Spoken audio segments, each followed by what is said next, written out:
नमस्ते दोस्तों। आज आप लोगों से बात करूंगी संगीत के बारे में, म्यूज़िक के बारे में। ये मेरा बहुत ही प्रिय विषय है और मुझे संगीत बहुत प्यारा है। एक छोटी सी बात बताती हूँ। मेरी शादी को 1-2 साल ही हुए थे और हम लोग पूना में रहते थे और हमारे पास उस ज़माने में ट्रांजिस्टर होता था। सुबह मेरे हस्बैंड ऑफिस चले जाते थे और मैं वो ट्रांजिस्टर में कोई भी प्रोग्राम लगा के अपने घर का काम शुरू कर देती थी। एक दिन क्या हुआ कि मैंने ऐसे ही ट्रांजिस्टर में कोई चैनल लगा दिया और मैं अपना डस्टिंग करने लगी। वहाँ पे एक महिला गा रही थी और मेरे कानों में वो आवाज़ पड़ी और आप यकीन करिए, मैं बैठ गई, काम छोड़ दिया और उस महिला का गाना सुनने लगी।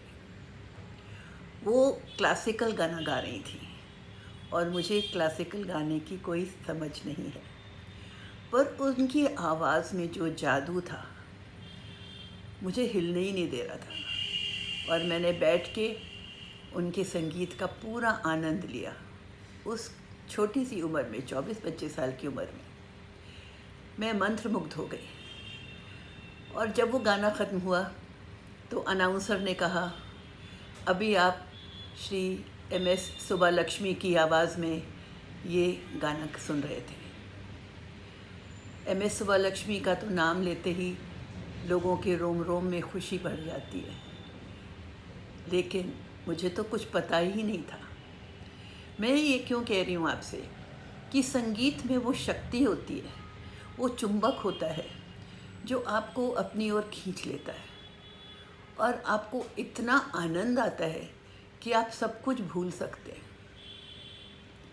तो दोस्तों, अगर संगीत में इतनी शक्ति है तो हम जब दुखी होते हैं, परेशान होते हैं, तो हम क्यों नहीं संगीत के पास चले जाते हैं जो हमसे हमारी सारी परेशानियां दूर करा देता है। और ये सच है। हम में से हिंदुस्तानियों में एक ये बहुत बड़ी क्षमता है कि हर कोई गा लेता है, हर कोई नाच लेता है, हर कोई गाना सुन लेता है, तालियां बजा लेता है। और दूसरी चीज़, हमारा जो फिल्म जगत है उसने हमको इतने अच्छे गाने दिए हैं। सालों से इतना सुंदर मधुर संगीत है हमारे देश में कि किसी भी लड़की को आप भारत की कहें कि गाना सुना दो तो कुछ ना कुछ तो सुना ही देगी। ये बहुत ही अनहोनी है क्योंकि और देशों में ये चीज़ें नहीं मिलती हैं। किसी भी शादी में आप किसी से भी कहेंगे कि ढोल बज रहा है, उठ के नाचो, कोई किसी भी उम्र का हो, उसको आता हो या ना आता हो, पर वो खड़ा होके नाचने लगता है क्योंकि उस ढोल की आवाज़ में वो चुंबक होता है जो आपको थिरकने पे मजबूर कर देता है। इन बातों से आप समझ जाएंगे कि संगीत कितना विशेष होता है। और कई लोग कहते हैं भाई हमें तो गाना नहीं आता, पर कोशिश कर सकते हैं, अकेले में गा सकते हैं, क्योंकि गा करके आपके अंदर से वो जो एक शांति की भावना उत्पन्न होती है वो बहुत बहुत फ़ायदेमंद होती है दोस्तों। और अगर आप नहीं गाते हैं या गा नहीं पाते हैं तो आप दूसरों का गाना ज़रूर सुनिए। आजकल तो भगवान की दया से हमारे हाथ में मोबाइल होता है।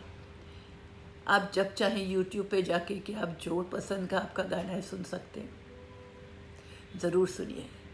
मैं सिर्फ ये कहूँगी कि अगर सुबह के समय आप कोई अच्छा सा भजन सुन लें, अनूप जलोटा का भजन सुन लें, तो आपके रोम रोम में वो पुलकित होने का एहसास हो जाएगा, आपको बहुत अच्छा लगेगा।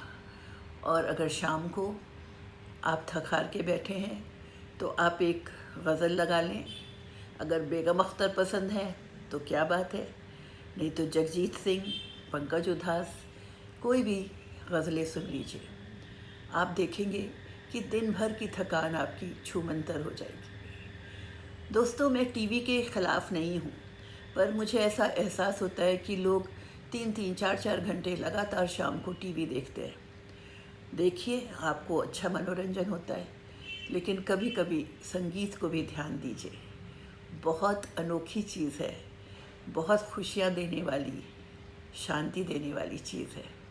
उसका भी आनंद ज़रूर लीजिए। यही कहना था आज। नमस्ते।